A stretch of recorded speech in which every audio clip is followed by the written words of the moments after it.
Let's go over what happened to Zuko's mother, but before we do that, let's talk about her story. So, Zuko's mother Ursa was born in a small town, and her father was the magistrate of the town, and her mother was the daughter of Avatar Roku. So, Ursa's grandfather on her mother's side, so maternal grandfather, was Avatar Roku. Now, Ursa had a boyfriend named Ikem. Oh, and before we go on, Ursa's parents were named Jinzik and Rina, by the way. So, yeah.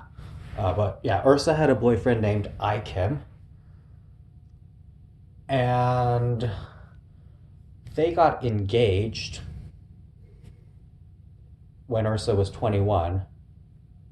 But right after they got engaged, Fire Lord Azulon came into town with his son, Prince Ozai, and they basically forced Ursa's parents to give them Ursa. So Ursa was forced into an arranged marriage with Prince Ozai.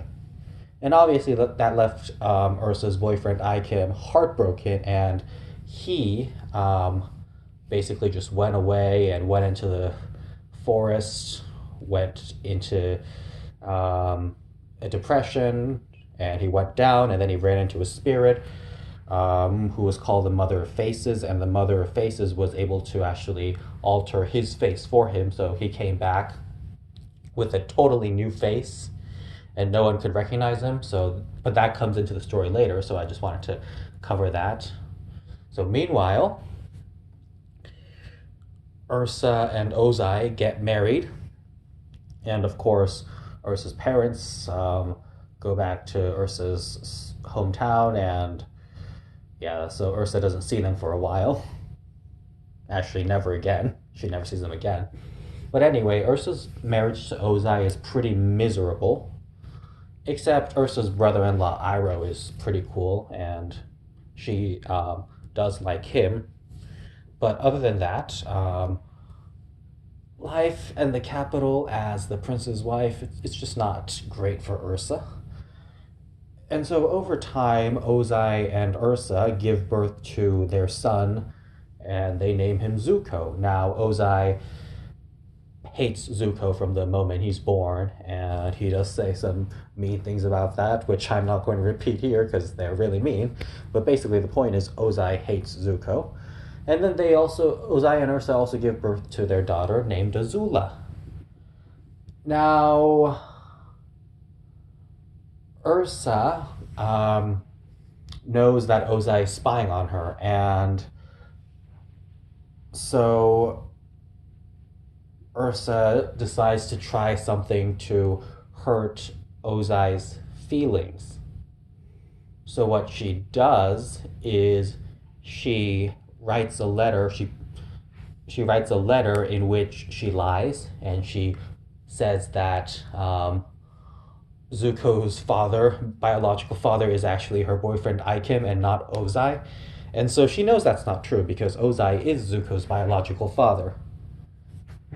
And another reason she knows that's not true is because Ursa never had um, physical relations with her boyfriend Ikem. So she knows that Ozai is Zuko's father, but she also knows that he's spying on her, reading her letters, so she just wants to hurt his feelings to see if she can get to him. So she writes that letter in which she lies and says that Zuko is a son of Ikem, and of course Ozai is spying on her and he reads her letter, and so he gets really angry. And of course, he basically just uses that as an excuse to mistreat Zuko the for many years.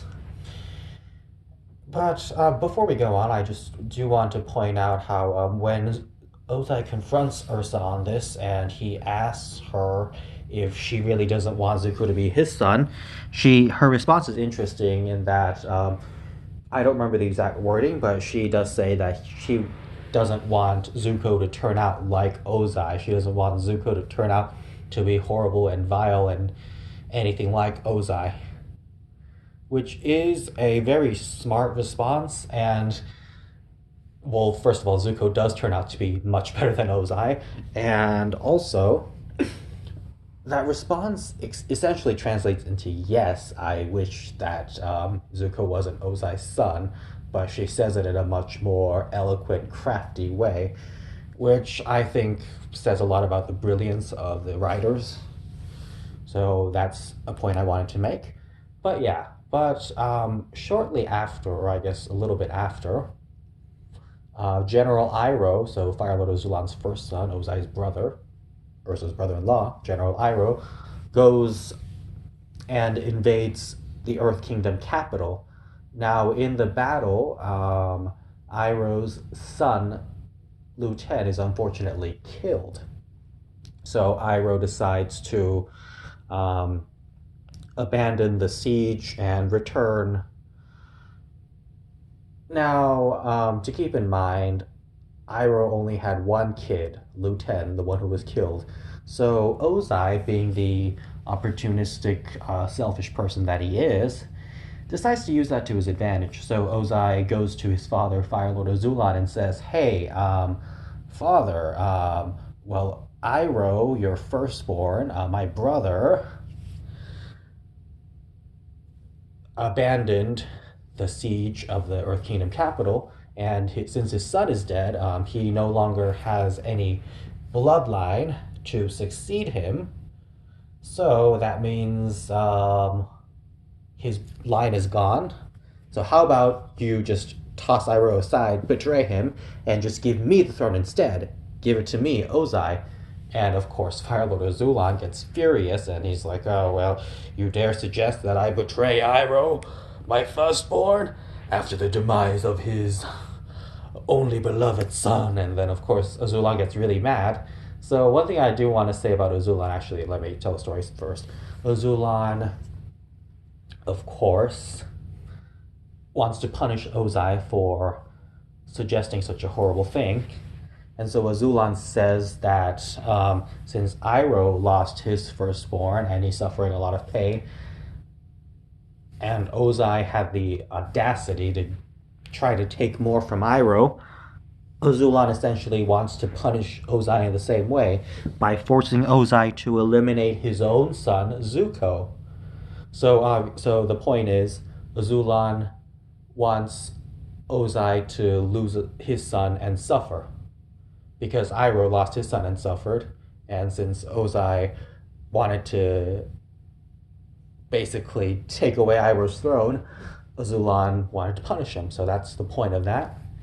Now, of course, Ursa ends up finding out about it, so what she does is she makes a deal with Ozai. She tells Ozai that she will create an undetectable, untraceable poison, which Ozai can use to then poison Fire Lord Azulan and take the throne. And so Ozai thinks that it's a great plan. And of course, in exchange for Ursa's poison, Ozai agrees to not kill Zuko.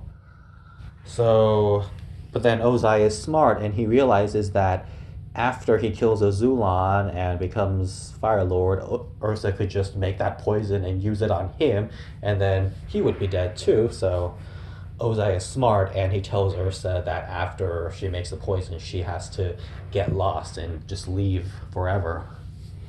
And so Ursa does agree, and she says that she wants to take the children, Zuko and Azula, with her.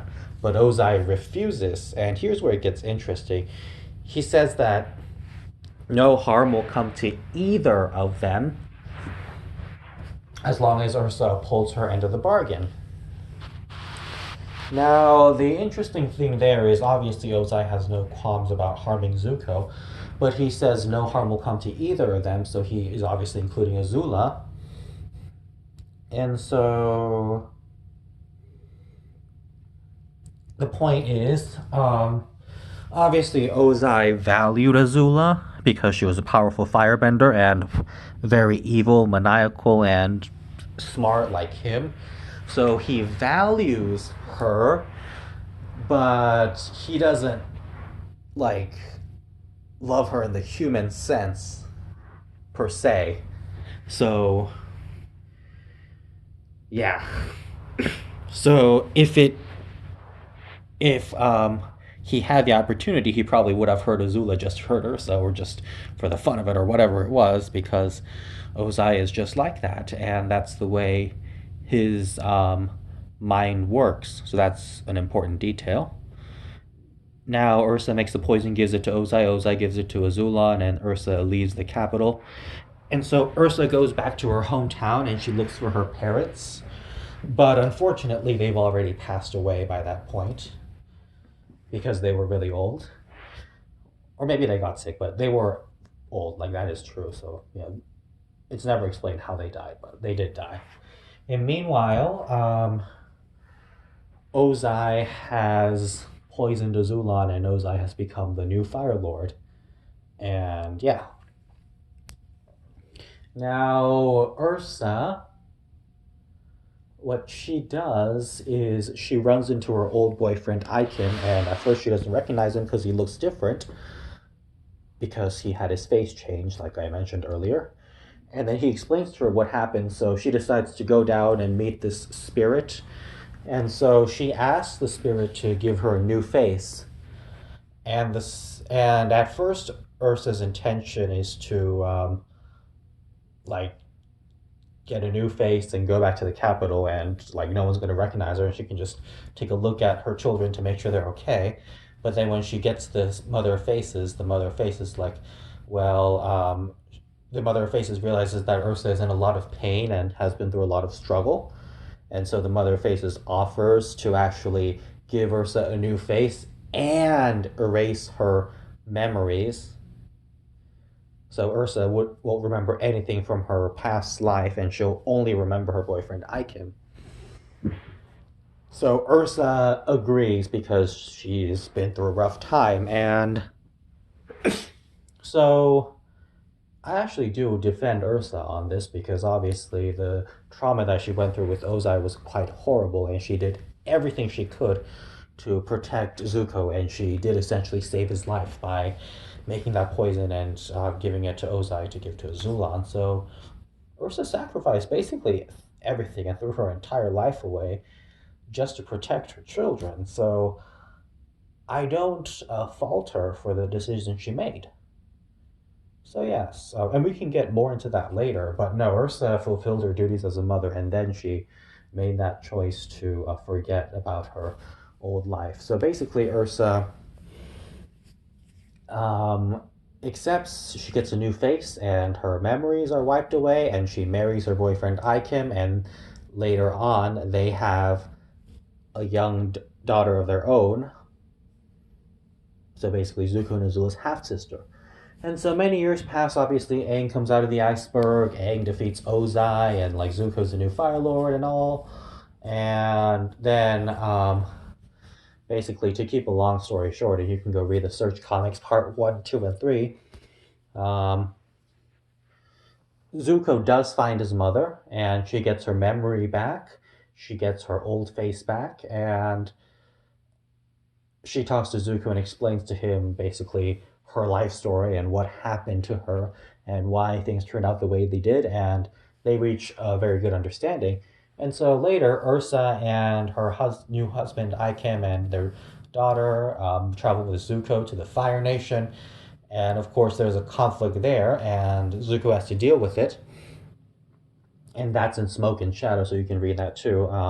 But Ursa has to deal with it, and actually, Zuko has to deal with it, and then Ursa has to deal with her own personal struggles. So what happens to Ursa is she's very scared because she was traumatized by the time she spent with Ozai, and she's really afraid to be in the capital because everything in the capital reminds her of Ozai, and that just frightens her, like it terrifies her. And so Ursa struggles a little bit, but then eventually she gets the courage and she learns to face her fear. And so Iroh takes her to the prison to see Ozai, and Ursa goes in there alone. And she basically confronts Ozai and she tells him off, and she exposes him for basically just being a heartless coward who really has nothing and is just a loser. So Ursa finally slams down Ozai, puts him in his place, and basically just leaves, turns around and leaves. So obviously, I think we can just assume that Ursa probably lived happily ever after or something of that nature, um, probably for a long time. And since Ursa was 21 when she was married to Ozai, and so I guess I don't remember her age exactly, but she's somewhere in her early 40s in a, in the Surge comic, and so since her parents lived pretty long, and her I'm guessing her other grandparents lived very long too. Obviously, her grandfather Avatar Roku only lived to be 70, but that was because he was left at the volcano by Sozin, so he could have lived longer. So if he hadn't died, so yeah, I'm guessing Ursa just lived probably for like 60 more years after that. That's just a guess I'm throwing out. I'd assume that she's no longer alive by the time of Legend of Korra, but who knows? Maybe she is. So that's her story. So yeah, Zuko did find her.